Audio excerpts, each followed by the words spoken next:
Hey guys, what's up? It's Anthony. Here to do something I haven't done in quite a long time. I am going to be doing a new edition of my PlayStation games collection. Now you're probably wondering, wait a sec, didn't you do a video showing all your PlayStation games before? Yes, I have. That was like 4 years ago or something like that. 3 years ago, somewhere along the lines, and I figured, you know, I have a friend named Nick who actually has been getting into PlayStation. He just got PlayStation 4, and after being an Xbox gamer for, you know, pretty much all of his life, he just has been getting now into PlayStation because of, you know, Detroit Become Human, and he was like, or we were talking, and he was like, well, you know, you should show all your PlayStation games. Again, this time with the better camera. So I'm going to do that. So I'm going to be showing my PlayStation 1, 2, 3, 4, and 5 games.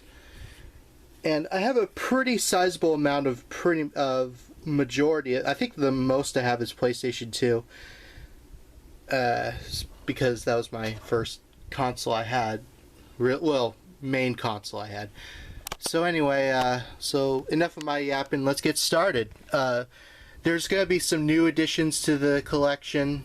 Some of you may have seen before, some of you may have not. So, strap in. First game we have here is Pac-Man World, 20th anniversary. This is the Greatest Hits edition. I did a gameplay of this on my YouTube. This is actually one of the first gameplays I actually did. And it was very blind. I was not used to playing something like this, but I had a really good time, with the exception of some of the bosses being kind of a pain, not gonna lie, but you know, I had fun overall. There I am. I guess I can take the booklet out, why not? Show you.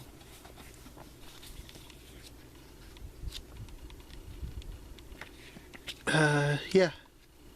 Very fun game, very enjoyable. I still need to play Pac-Man World 1 or 2 and 3. I don't have 3, but I definitely have 2. And one of these days I will be playing those. Duke Nukem Time to Kill. You know, I don't have many Duke Nukem games in my collection. This is one of the only ones I have. And this is pretty good, but is it very hard? Very hard. I mean, it's like, you have to be precise, you have to know where every single enemy is coming from. But it's not a bad game, you know. Rogue Trip, Vacation 2012, that's kind of like, what's that game that came out,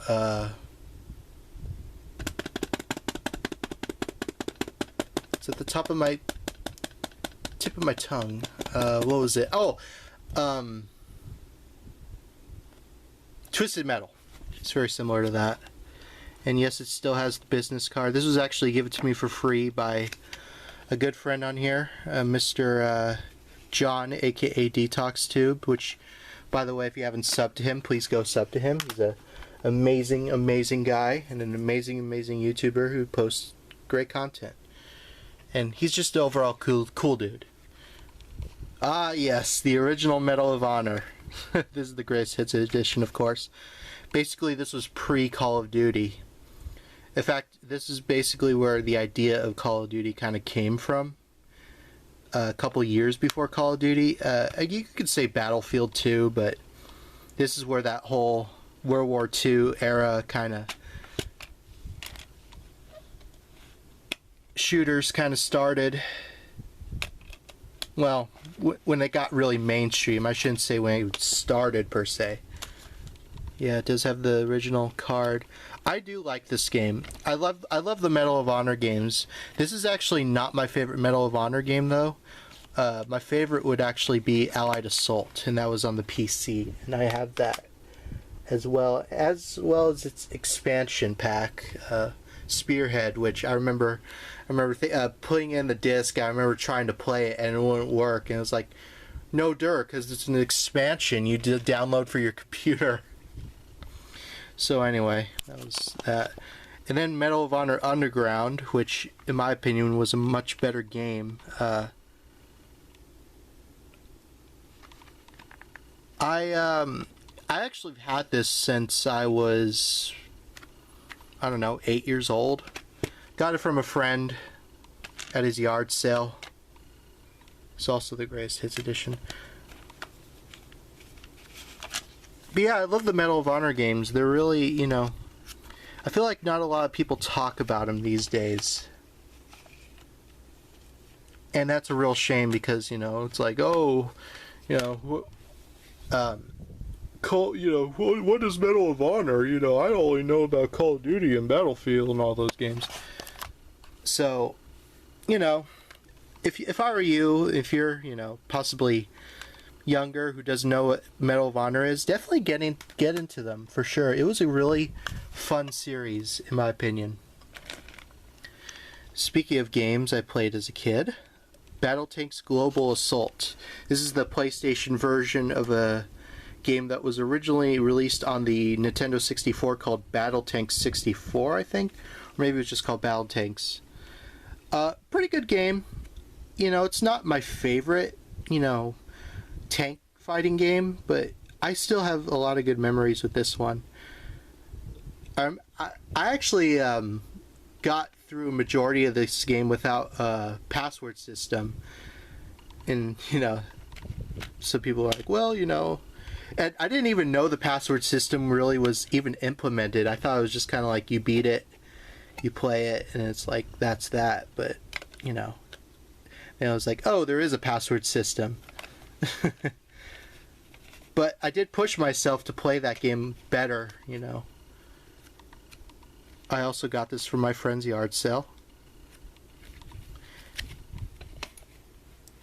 Yeah, whether it's on the N64 or the PlayStation, definitely pick this one up. Highly recommend that. Well, I don't highly recommend it. I do recommend it if you find it for cheap, though. The original Dave Mirra Freestyle BMX. I know the sequel was on GameCube, PlayStation 2, Xbox. Focus camera. Made by Acclaim. This is really fun. It's not as good as the second one, in my opinion, but still has a lot of fun moments. Actually, was it this? No, that was Matt Hoffman. I don't think I have Matt Hoffman. I might. I don't think so, though. No, I don't. Okay, I was thinking of another series. But yeah, Dave Mirra was really fun.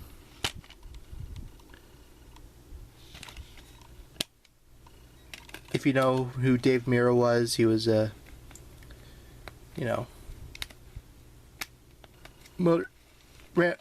motorcyclist. Booklet's unfortunately water damaged, but it's in there. I don't even know how it even got water damage. I think it was just set that way, honestly.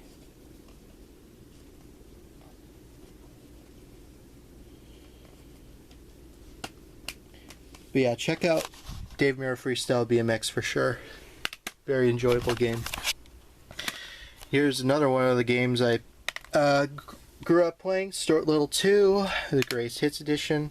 Once again, got from my friend who had a yard sale and he was selling this.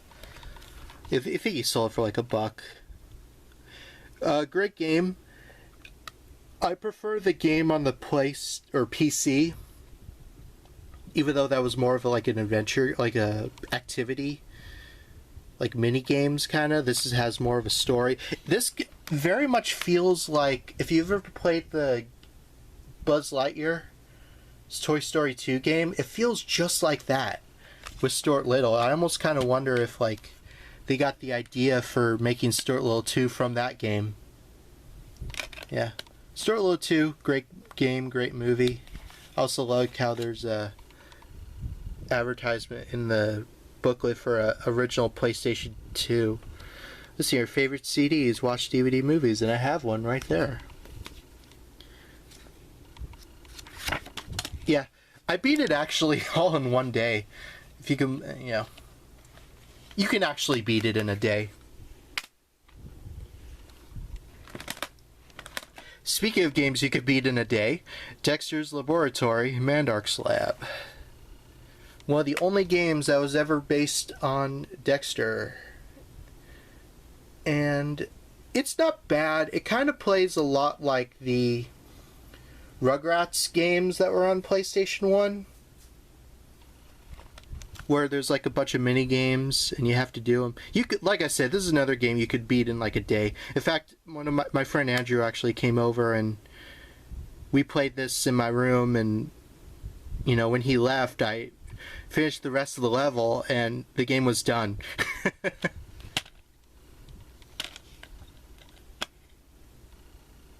Yeah, this is obviously when this is 2002, so this is when the show came back. The show originally ended in 1998, and then they had a TV movie that was really supposed to be the true finale, and then Cartoon Network wanted to bring it back because a lot of people missed it, but didn't have the original creator involved. It actually had more designs from, I think, the creator of the Powerpuff Girls, Craig McCracken. Yeah, I think he worked on it more than Gendy Tartakovsky. I think that's how you say his name. So when they brought the series back, the writing kind of suffered a lot. It was kind of weird, and they did change voice actors for a lot of the characters. Candy Milo, as Dexter, but I do think some of that's pretty entertaining. It's not as good as the 90s Dexter's Lab, and I'll even say that as a fan of the series, because I remember when I'm kind of going on a little tangent here, but remember when they brought back the series, they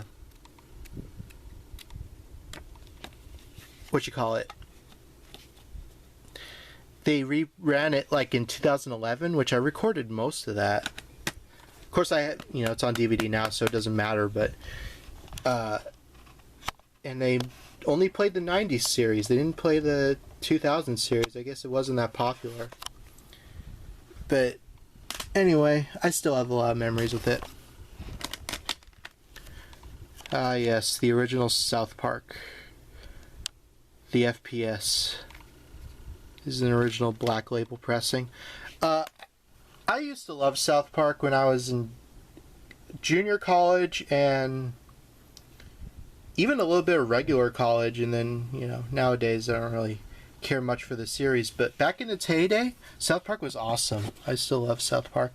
And this game is actually really, really fun, even though the creators despise it to death.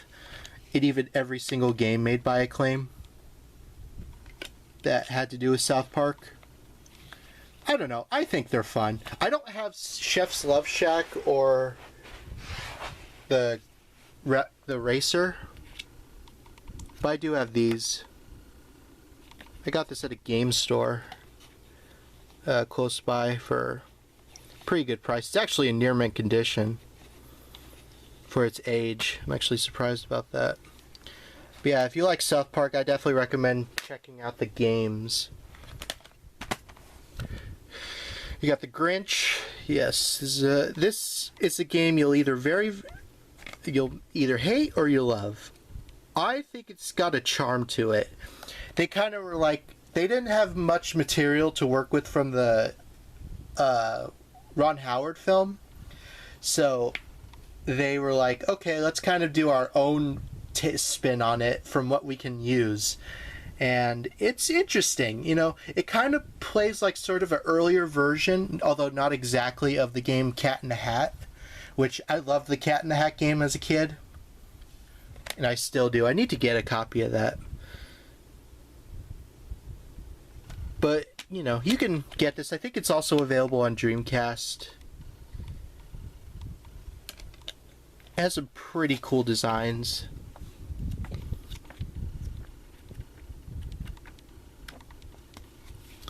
Speaking of Cat in the Hat, no, it has nothing to do with the Grinch.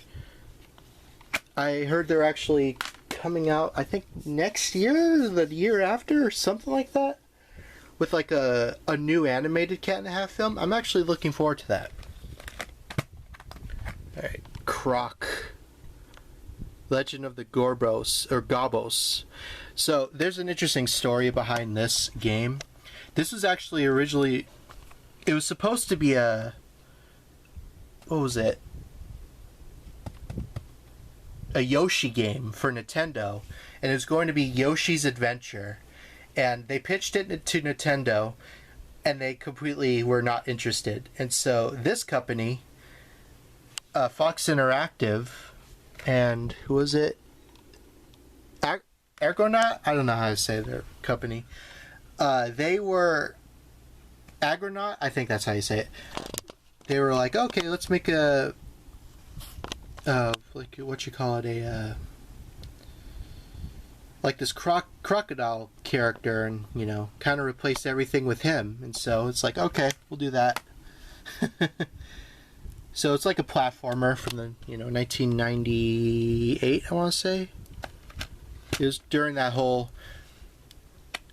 era where all these games wanted to be like Rareware games and Mario 64. And it definitely feels a lot like a Rareware game. Very much so. In fact, I feel like it even could have been on the N64. And when I bought this...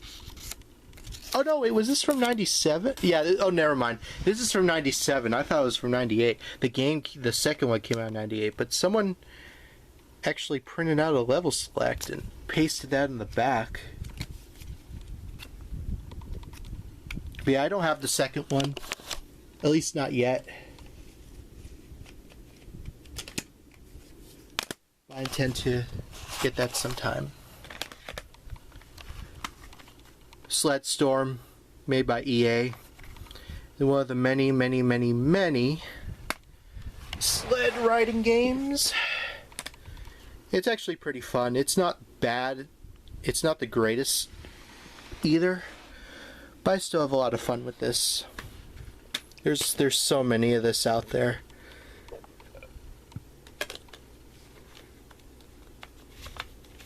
It's a very common game too. You can get it for like 15 bucks.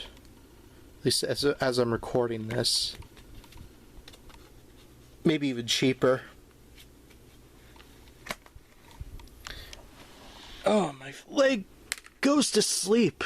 I love it when that happens. Ah, this is the other game. Jeremy McGrath Supercross 98. Wait, was that the game that was literally inside? Oh no, that was Supercross 2000. This is Jeremy McGrath, you know. It's kind of similar to, in a way, Dave Mirra, but it's not as good as Dave Mirra, in my opinion. It's made by Acclaim, same people.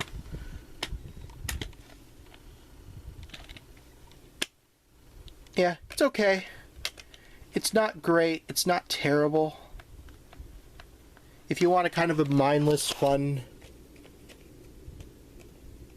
racing or motocross game, you'll have some enjoyment with this one. A lot of these have the original mail-in. I'm actually surprised about that. Not that I ever use them anyway, but you know, make a game somewhat more collectible because of that. There's so many of these games right here. 3 Extreme, 2 Extreme, 989 Studios. This isn't bad. It's really not. It's not great either. It's like, it's, if you have friends and who are into this kind of stuff, and y'all have food or whatever, it's fun. Look, again with the mail-in. Every one of these games has like mail-in or something. Anyway, I definitely recommend.